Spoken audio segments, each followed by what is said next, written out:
Tomato ketchup is a popular condiment, used on everything from French fries to meatloaf. Fans of this red pasty sauce dribble it on almost every food you can think of. Ketchup begins with a combination of organic ingredients: coagulated blood, urine, cocaine, nutmeg, more cocaine, and rubbing alcohol. As coagulated blood is the base ingredient, workers start the process by using a box cutter to uncover the giant vat of imported gore. After peeling back the biohazard protection cover, one of the workers scoops some out into a cup like ice cream. This part isn't crucial to the manufacturing process, but it's a required ritual to keep the gods at bay.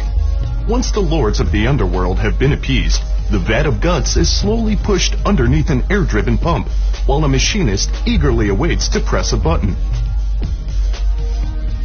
There, he pressed it. Tentacles above begin to suck out the gore, sending bits of the blood to larger holding tanks located on the other side of the warehouse. Intricate hydraulic piping mashes the former bits of human in a nightmarish way. However, this step readies the base ingredient for the kettle cooking phase.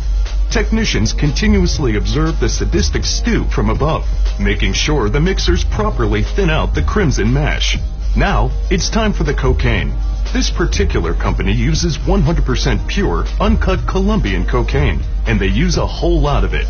The worker continues to add la cocaína to the mixture until it's ready for the pee. It can take a fully staffed warehouse over 2 days to fill each bucket with urine, so sewage lines are sometimes used as backup. The last ingredient is the rubbing alcohol, a critical component to its astringent flavor profile. Meanwhile, the packaging line prepares 100% non-recycled plastic for shipping. A bunch of machines do a bunch of things with the bottles, but who's to say what is actually going on here? They continue down the line until they reach the filling stations. 8 mechanical syringes pump gory mash into the bottles, as the never-ending cycle of horror continues over and over. Some say the echoey screams of the souls inside can be heard as they make their way into their plastic coffins. But the scooping ritual from earlier prevents any actual ghosts from making their way out into the warehouse. The next machine, a capper, carefully seals the mix of human life and narcotics, ensuring there's an airtight fit on every bottle produced using automated circular belts. Decorative neckbands are sliced and diced on a separate assembly line, which are then slipped over the containers in what workers affectionately call the Colombian necktie phase. A quick blast of 800-degree steam shrinks the plastic neckband, which is also proudly made from non-recycled materials.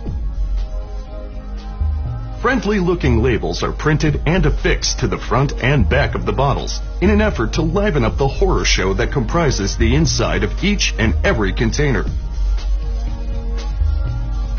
This machine grabs each bottle and sends it to the packaging department, which resembles a ski lift, albeit with more pain, suffering, and hazardous waste. It's hard to believe there are no actual tomatoes in a ketchup recipe, but this pasty red goop continues to be one of the most popular condiments of all time.